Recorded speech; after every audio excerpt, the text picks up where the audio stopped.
C.J. Stroud will finish outside of the top 10 quarterbacks this year. All that and more bold predictions in this episode of the Locked On Dynasty Football Podcast.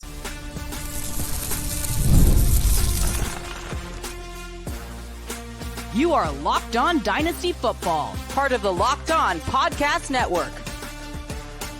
Your team every day. Here are your hosts, Marcus Mosher and Kate Madjuk.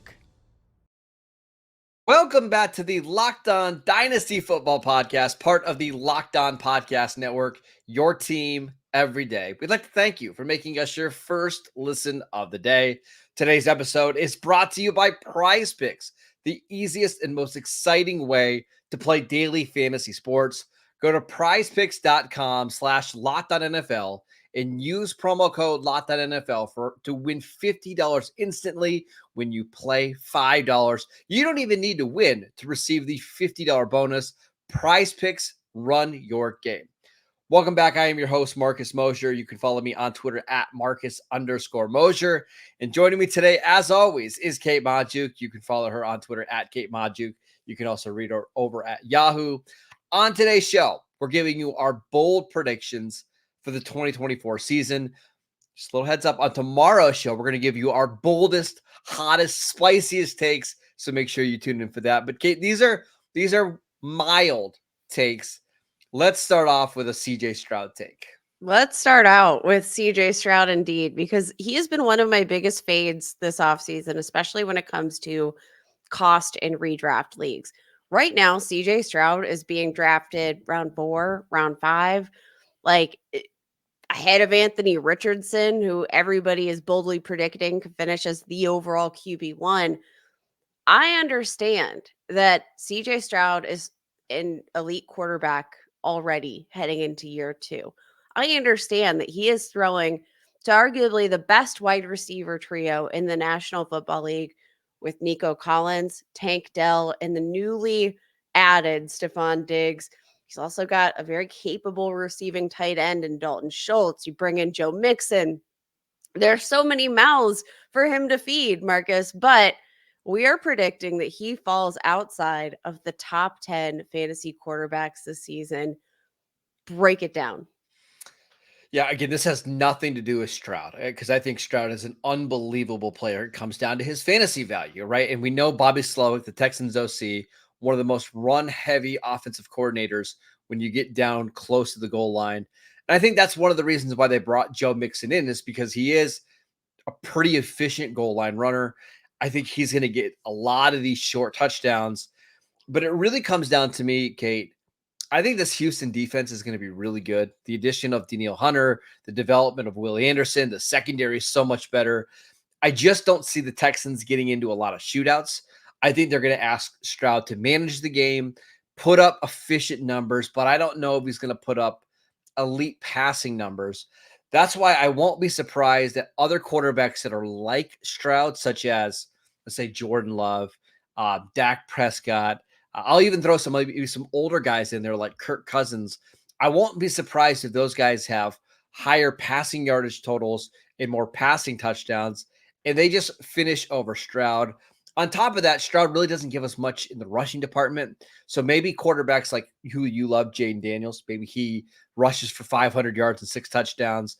Maybe Anthony Richardson stays healthy and gives you that upside. I love CJ Stroud, but I could see him easily finishing outside the top 10 this year. Yeah, situationally, there are a few quarterbacks that I'm like, okay, this quarterback has a reasonable chance to be NFL MVP in 2024, but not for fantasy. Like that does not always translate. You look at the season that Tua Tagovailoa posted just last year. Literally led the NFL in terms of passing yards, 4,679 passing yards, 5 games of 300 plus yards. Just was an absolute stud. 29 passing touchdowns. That was tied for 5th in the National Football League. And guess what? He was the overall quarterback 9 in a year that there were a lot of major injuries at the position. Burrow, Herbert. I mean, the list, Anthony Richardson, the list goes on and on. The list goes on and on. So, like, when you looked at his end of season finish, he only finished just slightly ahead of Trevor Lawrence in the rankings. Trevor Lawrence, for as disappointing as he was quarterback 10 last year. And again, it was because of the massive slew of injuries at the quarterback position. So, like, yeah, you could look at his end of season ranks and be like, well, that wasn't that bad. But it was, because the volatility on a week to week basis just didn't provide you enough of a floor. And I think that's probably close to what we're going to look at for CJ Stroud. And listen, if you want to go on CJ Stroud as a dynasty quarterback, I think that's very fair. I think CJ Stroud is going to be a guy that you can just kind of slot in as your quarterback, much like a Patrick Mahomes, who I will say still offers, more upside as a rusher in general. But like, he's going to be a franchise guy that, like, if you just don't even want to think about the quarterback position and worry about players losing their jobs or like the volatility there, CJ Stroud might be a good option for you. Is Well, he that go great ahead. side? No. Yeah, I want to mention somebody else that I completely forgot. Jared Goff. I think Jared Goff, obviously, I don't think he has the same upside as CJ Stroud, but Jared Goff was in one of the best offenses in the league. I believe he finished as like QB 8 to QB 10 last year, threw over 30 touchdowns.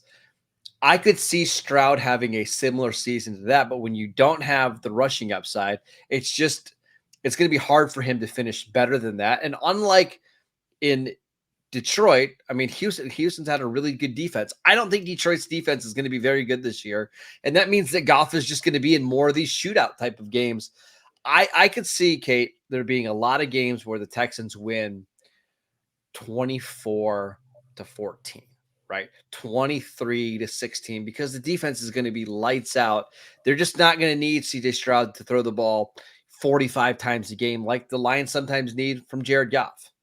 Yeah, I think that's very fair. CJ Stroud just last season, despite, throwing 4,100 passing yards, you know where he tied or what player he tied for in terms of fantasy points per dropback? And a big part of that, I do think, is the fact that, like, again, you look at the end zone passing, right? CJ Stroud ranked 13th in terms of end zone pass attempts.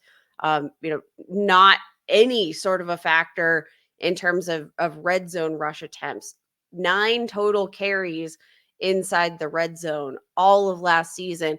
He tied Russell Wilson for the 9th most fantasy points per dropback last Your year. guy. Tied Russell Wilson. So again, this is one of those situations where I look at the talent at quarterback, I look at what they're doing in the NFL, and the way that scoring is in fantasy football in most leagues, it devalues a quarterback despite, a quarterback like CJ Stroud, it devalues them in general. And I agree.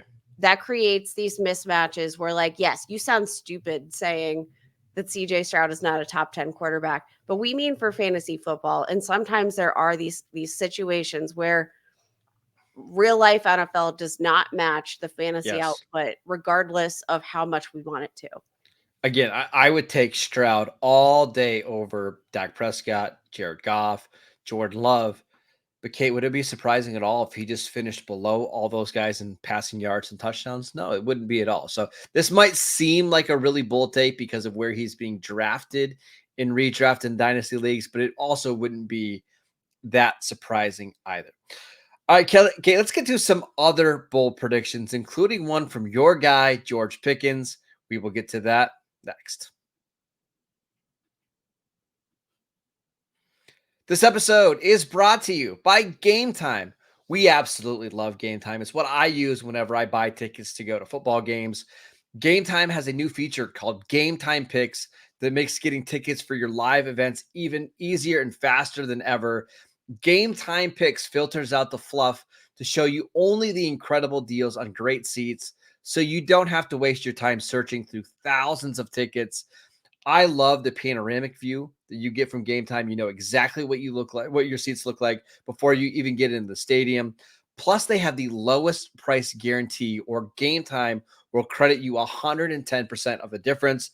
Plus, they have absolutely phenomenal customer service policy in the ticketing industry, the most flexible customer service policy. Take the guesswork out of buying tickets with Game Time. Download the Game Time app, create an account and use promo code LOCKEDONNFL for $20 off your first purchase. Terms apply. Again, create an account, redeem promo code LOCKEDONNFL for $20 off. Download Game Time today. What time is it? Game time. This episode is brought to you by BetterHelp. What's something that you would love to learn? As an adult, do you make time to learn new things as often as you'd like? Or was that lost in your childhood? Kids are always learning and growing, but as adults, sometimes we lose that curiosity. What's something that you would like to learn? Maybe it's a new language. Maybe you'd like to garden more. How about finally beating your best friend in bowling or golf? Therapy can help you reconnect with your sense of wonder because your back to school era can come at any age. Rediscover your curiosity with BetterHelp. Visit betterhelp.com/lockedon today to get 10% off your first month. That is BetterHelp, HELP.com/lockedon. Again, if you're thinking of starting therapy, give BetterHelp a try. It's done entirely online. It's designed to be convenient, flexible, and suited to your schedule. All you have to do is fill out a brief questionnaire to get matched with a licensed therapist, and you can switch therapists at any time for any reason. Again, that is BetterHelp, HELP.com/locked on. Welcome back to the Locked On Dynasty Football Podcast. We want to let you know about the new Locked On NFL show. It's here. The Locked On NFL show is now 2 shows every single day. First, the Madman Tyler Rowland kicks off morning with your double shot of NFL espresso. And then stop by the barbershop with Tony Wiggins from Real NFL Talk. Added the Locked On local experts and get unprecedented NFL insight, hot opinions, detailed breakdowns, all in 30 minutes. It's the new Locked On NFL, and it's twice a day. Make the Madman Tyler Rowland and the barber Tony Wiggins your second listen at the Locked On NFL show on YouTube or wherever you get your podcasts. All right, Kate, I want your bold prediction on George Pickens. What do you got? Top 12 wide receiver in 2024. And Marcus, I am trying so hard to remain cool, calm, and collected here, but Brandon Ayuk just signed his long-term deal with the San Francisco 49ers. And guess what? Fantasy managers should probably be rejoicing because suddenly George Pickens is looking like one of the biggest steals in all of fantasy football here. Let's not forget that George Pickens coming out of Georgia was, at one point considered like the Devy wide receiver 1. He was considered one of everybody's favorite prospects in that class, but things went south, suffered a torn ACL. And then I do think the fact that he tried to make this return before coming out in the NFL draft, tried to make this sort of brief return, wasn't 100%, didn't quite look like himself. Like, if he hadn't had this injury, an unfortunate circumstance, we would have been looking at a first round pick. And then now he's got this wide receiver 1 workload. He was already finishing as the wide receiver 26 and half PPR scoring last year, despite being his team's wide receiver 2, despite being on one of the worst offenses in the National Football League by a mile. Now we get an upgraded quarterback, Russell Wilson, one of the best deep passers. As much as you want to poo-poo him for not being old school Russ, still one of the best deep ball passers. Now he's being paired with one of the best deep ball receivers and biggest splash play dudes who's got yards after the catch ability for days. Like, yeah, I am all in on George Pickens, who was already one of the league's most efficient wide receivers just last year on one of the worst offenses I've ever seen. I was pretty aggressive in drafting George Pickens in dynasty leagues and in redraft leagues this summer. The only fear that I had was, okay, at some point the Steelers are going to bring somebody else in, not to challenge him for targets, but to take away some targets, right? Like, there's just no way they're going into the season with Van Jefferson, Calvin Austin, a hurt Roman Wilson, and Scotty Miller as the other receivers on this roster. And Kate, as we do this show on Labor Day, less than a week away from the Steelers' first game, that's exactly what's happening here, right? Like, I don't see Pittsburgh going out and making a trade because all of their options are the guys that they've been acquired or, they've been looking at. Brandon Ayuk got a new deal. Cortland Sutton got a new deal.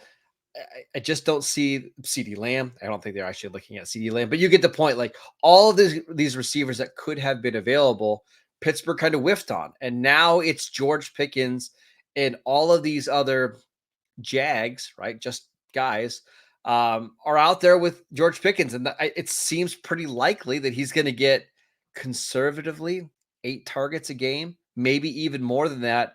And if he's got this ADOT that's 14, 15 yards down the field, like we've seen in the past, why couldn't he finish as a top 10 wide receiver this year?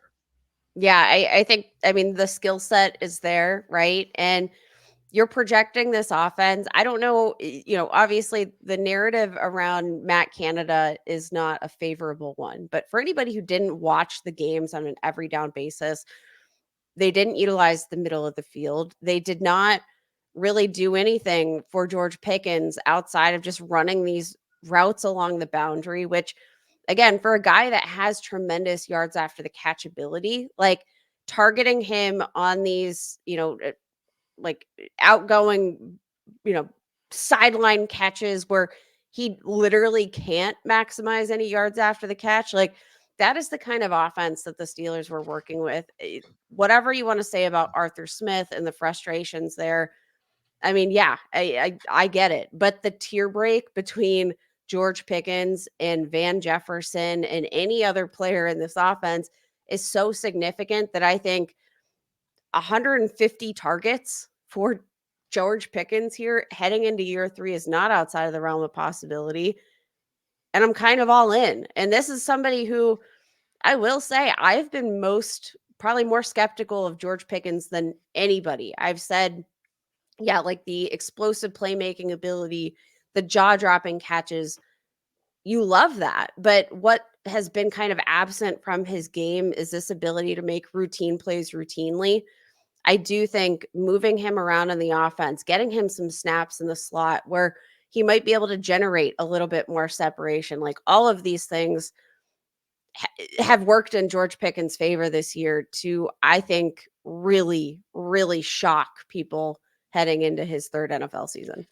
All right. What's your other bold predictions for some rookie receivers? I think we're going to have 2 rookie wide receivers finish also in the top 12, right alongside George Pickens. I know everybody's already projecting Marvin Harrison to have his year 1 breakout, but I do think Malik Neighbors could be headed for a top 12 finish. Now, just because it's, a questionable situation at quarterback in the New York Giants offense, I think people are a little bit nervous. We watched him throw how many interceptions in the preseason? Watch him throw a beautiful touchdown pass to, what was it, the Houston defense? Yeah. It was not a pretty sight, but I do think a couple things. We got to let Daniel Jones knock off some of that rust a little bit. I think that's a big part of why he played for a whole half, despite being a veteran. Like, he's coming back from the season-ending knee injury. He's with a new primary target. I love Theo Johnson. Like, I do think there are some things that make me kind of a little bit curious about this offense. Daniel Jones, we still saw him, move around. He was, not afraid to use his legs so far from what we've seen. And I think there's just a non-zero chance that Malik Neighbors has like 160 targets out of the gate in year 1. Yeah, I could see it. I think, honestly, the Giants are going to have to do that in order to generate any offense. Like, just try to find ways to get him the football. Is there any chance that it's another receiver outside of Marvin Harrison or Malik Neighbors? Like, is there any world in which Roma Dunze is in that conversation, or Brian Thomas, or anybody else? It's so hard to predict that because of the fact that, like, it's a crowded receiving core. From a skill set standpoint, Roma Dunze was my wide receiver 2 in this class over Malik Neighbors. I just worry there are too many mouths to feed. You also have DeAndre Swift. You have Roshan Johnson, who you might utilize a little bit in the passing game. Like, there are so many mouths to feed that, like, yes, maybe Roma Dunze has a much better fantasy finish than we're projecting. I think especially from an efficiency standpoint, we might see him be, tremendously more efficient than we see Malik Neighbors just based on offense, scheme, etc. But like Malik Neighbors, I think that any sort of, deficiency he has in this efficiency department, just based on the offense and the quarterback, he's going to make for in volume tenfold. One last little bold take here before we move on. I think the most likely receiver outside of Malik Neighbors and Marvin Harrison Jr. to finish as a top 12, again, a rookie receiver, isn't Rome Odunze, isn't Brian Thomas, isn't Ladd McConkey. It's Xavier Worthy. I mean, you couldn't put him in a better situation, right? Like a speed receiver who has been uber productive for 3 years at Texas on an offense with an old Travis Kelce, with a Hollywood Brown who's already hurt. Sign me up for Xavier Worthy. But maybe we'll save some more Chiefs takes for tomorrow. Okay, let's go to a Bills take, including our guy Dalton Kincaid, who we think is going to have a pretty good year. We'll give you that bold prediction next. This episode is brought to you by Prize Picks. Prize Picks is the America's #1 daily fantasy sports app with over 5 million active members. Prize Picks is the easiest and most exciting way to play daily fantasy sports. Unlike other apps, on Prize Picks, it's just you against the numbers. All you have to do is pick more or less than on 2 to 6 player stat projections and watch the winnings roll in. You can win up to 100 times your money on Prize Picks with as little as 4 correct picks. Prize Picks is the best way to get in on the action on sports in states, including California, Texas, and Georgia. I absolutely love Prize Picks. It was so much fun playing last year. Go download the Prize Picks app today and use promo code LOCKEDONNFL and get $50 instantly when you play $5. That is promo code LOCKEDONNFL on Prize Picks to get $50 instantly when you play $5. Again, you don't even need to win to get the $50 bonus. It's guaranteed. Prize Picks, run your game. Welcome back to the Locked On Dynasty Football Podcast. We are giving you our bold predictions for the 2024 season. Hey, Kate, I got one with Dalton Kincaid. We have spent a lot of this offseason talking about the tight end rankings and how fluid they are and how much we like this tight end group with Travis Kelce, Mark Andrews, Trey McBride, obviously Sam Laporta. But the name that I want to mention here is Dalton Kincaid, who I am picking to finish as the #1 overall tight end in fantasy this year. If you look at the second half of the year numbers, Sam Laporta and Dalton Kincaid put up almost identical numbers. This Bills offense, no more Stephon Diggs, no more Gabe Davis. They have a rookie Keon Coleman who's going to play on the outside, Khalil Shakir in the slot, who I like quite a bit. I think Dalton Kincaid is going to lead this Bills team in targets, catches, yards, touchdowns, and I won't be surprised if he has a 1,000-yard season with double-digit touchdowns. I'm all in on this take. This is one of my favorite offseason takes of you the entire year. Like Dalton Kincaid, we really saw a second half transformation from him, was inactive in week 6. And from that point on, there was some health issues with Dawson Knox as well. Averaged 6.5 targets per game. Wasn't a huge asset in terms of like red zone production. Nope. But again, he was a rookie. And what I really care about was the significant involvement in the receiving game. He is one of the most familiar targets that Josh Allen has. The departure of Stephon Diggs, the departure of Gabe Davis, like these have been his tried and true wide receiver ones over the past several seasons. Like you look at the final 4 games of the 2024 season, Dalton Kincaid posted 45 plus receiving yards in each of those games, had 280 plus receiving yard games to close out the game. Close out the regular season. Mm-hmm. There's so much to like about Dalton Kincaid, but like when I'm looking at projecting these offenses and my reasonable expectations, there's no tight end that I can picture like just taking a bigger leap forward in terms of total target share than Dalton Kincaid this year. I agree. I mean, the other thing we need to mention is Josh Allen, I think, had 15 rushing touchdowns last year. I got to believe that regresses some to the mean. I still think Josh Allen's going to score 7, 8, 9 rushing touchdowns, but 15 seems pretty excessive, right? And let's say 3 of those go to Dalton Kincaid, and he goes from 5 touchdowns to 8 touchdowns or 6 touchdowns to 9 touchdowns. I think we're looking at somebody who has a legitimate chance of becoming that tight end one. I also just like gambling on young players and great offenses. I've mentioned this point, all off season long. Dalton Kincaid got hurt at the end of his senior year at Utah, missed almost the entire offseason, didn't do any combine training, didn't do any workouts, nothing like that. Hardly practiced at all. Practiced a little bit at training camp, played in, I believe, one preseason game, and then was basically still learning or getting up to speed in the NFL. Once that Dawson Knox injury happened, it was all systems go. I expect him to not only put up numbers that were similar to what he did in the second half of last year, I expect him to be better. I expect him to be more efficient. One of the things we didn't see a lot from him last year was making plays after the catch.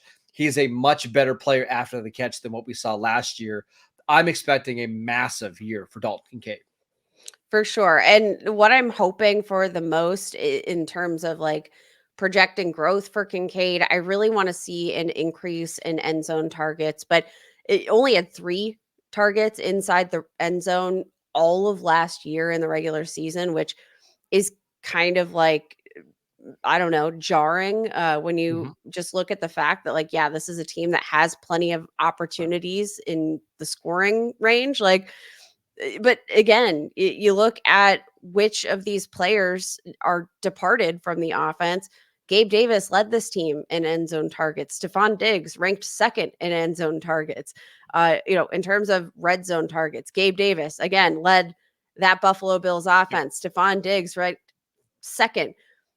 Like the opportunity here is ridiculous. Like, yeah, he didn't get these opportunities that are so valuable in his rookie season, which I think is more than understandable. But with these top 2 dogs out of the offense, with the skill set they have, like, they didn't trade up to draft Dalton Kincaid as a tight end. They traded up to draft him as a future, the hybrid receiving tight end. They did not, I think they drafted him to be like the alpha of the offense, right? Like, hey, yeah, we're going to run our passing attack through him, and let's find players that complement him. He's going to be like the star of the offense, and that's where I like the way that they've built this offense. Like Khalil Shakir is your slot. Curtis Samuel can do stuff all over the field, including play in the backfield. Keon Coleman is your X receiver who's a ball getter down the sideline. Like, to me, on the outside, Kate, it looks like they've built everything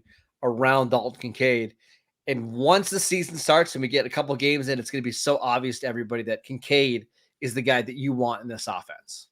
for sure. And I think that's going to translate year over year. It would not be surprising to me if Dalton Kincaid is rivaling Sam Laporta for the dynasty tight end 1 spot come end of season, because again, the way that they've constructed this offense, I do think everybody has kind of their particular skill set that they contribute, but none that's more unique than Dalton Kincaid and what he can do with the ball in his hands over the middle of the field.